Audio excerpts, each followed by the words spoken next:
बिस्मिल्लाहिर्रहमानिर्रहीम अस्सलामुअलैकुम नाज़रीन, मैं राना उसैर हूँ। 20 अगस्त 2025 बुध का दिन और शहर इक़्तिदार से पिछले 2 सालों में शायद इतनी बड़ी ब्रेकिंग न्यूज़ जो आपने ना सुनी हो, जो आज आई है, वो बहुत बड़ी खबर है, बहुत बड़ी ब्रेकिंग न्यूज़ है, जिसने सियासी बुनियादें जो हैं वो इस वक्त हिला कर रखती हैं। खबर यह है कि कौन इस वक्त किससे माफ़ी मांग रहा है, किससे माफ़ी मांग ली है, कौन इस वक्त इस्टेब्लिशमेंट का मुतालबा मान चुका है। इस वक्त बड़ी अहम तरीन खबरें आ रही हैं, तमाम तर डिटेल्स इस हवाले से आपके सामने रखनी है और ये बड़ी एक्सक्लूसिव डिटेल्स हैं जो आप तक पहुंचानी है। दूसरी जानिब डकी भाई जो है मारूफ यूट्यूबर हैं, वो गिरफ्तार हुए। जो national cyber crime investigative agency है, उन्होंने उनको बैटिंग के इल्ज़ाम में गिरफ्तार किया कि वो उनकी ऐप्स की प्रमोशन कर रहे थे। अब डकी भाई के बाद जो उनकी अहलिया रूप जतोई हैं, उनके हवाले से कुछ खबरें आ रही हैं, गिरफ्तारी के हवाले से खबरें आ रही हैं, उसमें कितनी सदाकत है और इस वक्त सोर्सेज क्या क्लेम कर रहे हैं, डकी भाई वाला मामला कहां पर जाकर रुकेगा। और एक ऐसी वीडियो भी लीक हुई है जो बड़ी हसास नौयत की है, वो भी जरा आपके सामने रखी जाएंगी। लेकिन आगे बढ़ने से पहले आप सबसे हमारी दरख्वास्त के चैनल को लाजमी सब्सक्राइब कर लें, बेल आइकन को दबा दें, आने वाली तमाम तरह अपडेट्स आपकी खिदमत में बर वक्त पेश होती रहें। नाज़रीन, सबसे पहले तो कुछ और अहम खबरें जो जल्दी से मैं आपके सामने रख सकता हूं कि दिन भर की जो डेवलपमेंट्स हुई हैं। एक तो केपीके में जो इस वक्त सैलाब ने तबाहकारियां मचा दी हैं और फिर उसमें आपने देखा कि हज़ारों लोग जान भाग हुए। केपीके में इस वक्त जो इंफ्रास्ट्रक्चर है मुकम्मल तौर पर तबाह बर्बाद हो चुका है और आज जो रिपोर्ट है वो वज़ीर आला केपीके अली अमीन घंडापुर को पेश की गई है, जिसके मुताबिक हालिया बारिशों में तकरीबन 20 अरब से जायद का माली नुकसान हुआ है। ये जो मीडिया रिपोर्ट कर रहा था कि करोड़ों रुपए का इंफ्रास्ट्रक्चर तबाह हुआ, 20 अरब का, अब मीडिया रिपोर्ट कर रहा है कि 630 अफराद जान भाग हुए। मैं तो आपको पिछले दिनों से पिटता चला जा रहा हूं कि भाई 630 अफराद वाला माहौल वहां पर नहीं है। वहां पर अगर आप जाकर हालात देखें और वो जो पत्थर पड़े हुए हैं, जो सैलाब से आए हैं, जो पानी के बहाव से पहाड़ी पत्थर आकर गिरे हैं, वो आप जमीन पर नहीं खड़े, वो जो आप पत्थरों पर खड़े हैं वो आप पत्थर पर नहीं खड़े, वो किसी मकान की छत पर गिरे हुए हैं, खड़े हुए हैं आप, यानी कि मकान जमीन बोस हो गई। गांव के गांव वलियामेट होकर आप कह रहे हैं कि 630 अफराद जहां भाग हुए। आप झूठ क्यों बोल रहे हैं? कौन से झूठ ना बोलें खुदारा। ये 20 अरब का जो माली नुकसान हुआ है, उसके अलावा 603 जो सरकारी इमलाक के जो महकमे हैं वो उनको नुकसान पहुंचा है। 20 सूबे के महकमे जो हैं वो जनाब इस वक्त उनको शदीद तरीन नुकसान पहुंचा है। तो ये एक खबर आ रही है। और फिर दूसरी जानिब आज वज़ीर आज़म शहबाज शरीफ और फील्ड मार्शल आसिम मुनी साहब जो हैं वो उन्होंने केपीके का दौरा किया, जो सैलाब मुतासरीन इलाके थे वहाँ पर वो गए हैं। और फिर वहाँ पर वज़ीर आज़म ने शांगला स्वाबी में और बुनेर के अंदर जो है वो जो ब्रीफिंग दी है उस हवाले से उन्होंने कहा कि हुकूमत और फौज सैलाब मुतासरीन के साथ है, तमाम वसाइल अवाम की खदमत के लिए निछावर करेंगे। ये जनाब उनकी एक अहम तरीन स्टेटमेंट है, वो मैंने आपके सामने रखी है। और फिर जो ज़मीनी इंतखाबात हो रहे हैं जिसमें पाकिस्तान तहरीक इंसाफ जो है उनके कुछ पार्लियामेंटेरियंस नाअहल हुए और उसके अलावा जो मियाँ अजहर साहब हैं लाहौर की जो नशिस्त है वहाँ पर जो है वो भी इलेक्शन होने हैं, क्योंकि वो वफात पा चुके हैं। तो ज़मीनी इंतखाबात अब होना शुरू हो गए हैं। तो कौमी और सवाई असम्बली के जो ज़मीनी इंतखाबात है उनका शेड्यूल अब जारी हो गया है। पोलिंग 5 अक्टूबर को होगी। 28 से 30 अगस्त तक जो उम्मीदवार हैं वो कागज़ात नामज़दगियां जमा करवा सकते हैं। और उसके अलावा 5 अक्टूबर को कहा जा रहा है कि ये जो हल्का NA 143 है, साहिवाल का NA 185 DG खान का, और पंजाब असम्बली का जो हल्का है साहिवाल से PP 203 सॉरी, वहाँ पर 5 अक्टूबर को ये पोलिंग बताई जा रही कि होगी। तो ये उसके शेड्यूल जो हैं वो अब जारी कर दिए गए हैं। और फिर दूसरी जानिब अब जो मैं कह रहा हूँ कि इस्लामाबाद में अब तक की सबसे बड़ी ब्रेकिंग न्यूज़ है पिछले 2 सालों में, वो क्या खबर है, कौन किससे माफ़ी जो है वो मांग रहा है, ज़रा आप ये खबर सुने। जनाब सुहेल भाई साहब ने फील्ड मार्शल आसिम मुनी साहब के साथ ब्रसेल्स के अंदर जो मुलाकात की और 2 घंटों के ऊपर जो है मुहित वो मुलाकात थी। आमतौर पर जो अदनान हैदर साहब हैं वो नुसरत जावेद साहब के प्रोग्राम में बैठे हुए थे, बल्कि वो दोनों प्रोग्राम करते हैं। अदनान हैदर साहब ने उस प्रोग्राम के अंदर एक बात की कि मैं, समर अब्बास साहब और जो हसन अयूब साहब हैं वो लोगों को चीरते हुए फील्ड मार्शल साहब के पास जा रहे थे। और फिर वहाँ पर फील्ड मार्शल साहब जो है हमने उनसे कुछ गुफ्तगू करने की कोशिश की। तो उन्होंने कहा कि आप कौन हैं? तो उन्होंने कहा कि हम तो मीडिया से, हम जर्नलिस्ट हैं। तो उन्होंने कहा कि आप यहाँ से चले जाएं, मेरा आपसे कोई ताल्लुक नहीं। यानी कि फील्ड मार्शल साहब जो हैं वो आमतौर पर मीडिया के साथ, ना जर्नलिस्ट के साथ इंटरेक्शन नहीं करते। अमूमी तौर पर उन्होंने अभी तक कोई ऑफ द रिकॉर्ड या ऑन द रिकॉर्ड किसी के साथ कोई मुलाकात नहीं की थी।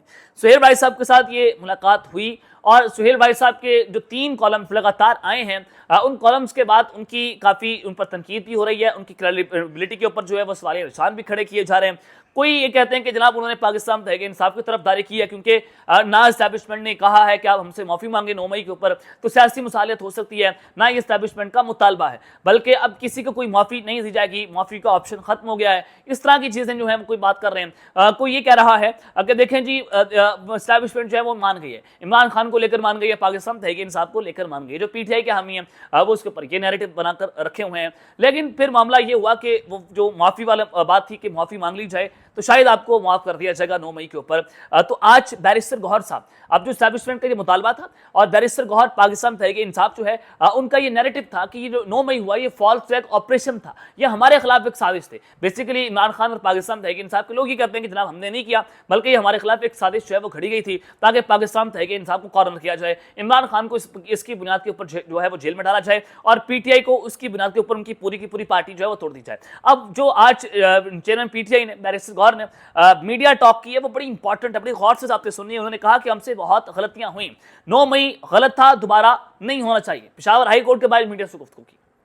अब अगर चेयरमैन पीटीआई कह रहे हैं क्या वो अपने बिहाफ पर ये बयान दे रहे हैं या पार्टी पॉलिसी है, एक बात। दूसरा ये कि जो मुतालबा हुआ वो मुतालबा मान लिया गया, ऑन द रिकॉर्ड ये कहा गया है कि हम माफी मांगते हैं, 9 मई गलत था, दोबारा नहीं होना चाहिए। अब पाकिस्तान तहरीक इंसाफ का वो बयानिया किधर गया जो वो कह रहे थे कि ये तो हमारे खिलाफ फॉल्स फ्लैग ऑपरेशन था। ये सवाल भी अपनी जगह के ऊपर जो है वो खड़ा हुआ है। उन्होंने कहा कि हम फरिश्ते नहीं हैं, 9 मई एक गलती थी जिसने सबकी मजम्मत की, दोबारा ऐसा नहीं होना चाहिए। हमारी जमात ने इसकी मुकम्मल शफात तहकीकात का मुतालबा भी किया था। हम 9 मई के ट्रायल पर इंकारी नहीं, लेकिन हमारे साथ कानून के मुताबिक सलूक जो है वो नहीं किया गया।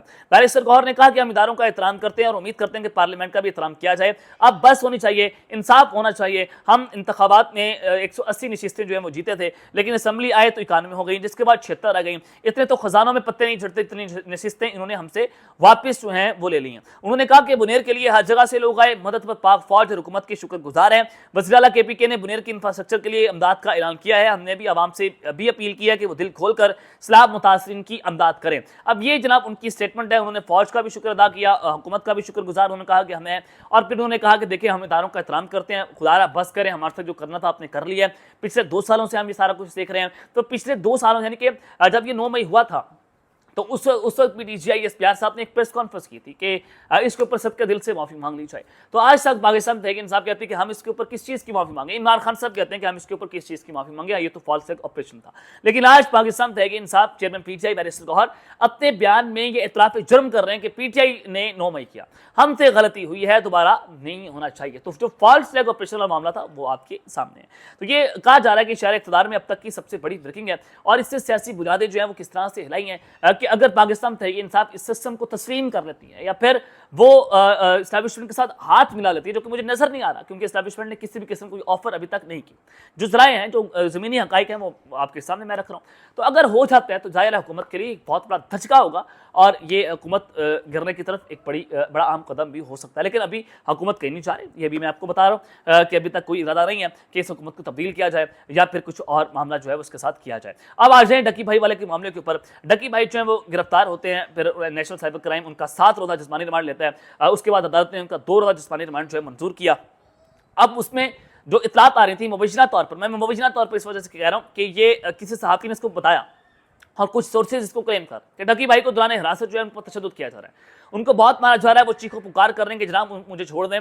और फिर कुछ लोग जो है उनको मिलने हैं कि आप पिज़्ज़ा खाएंगे या क्या खाएंगे।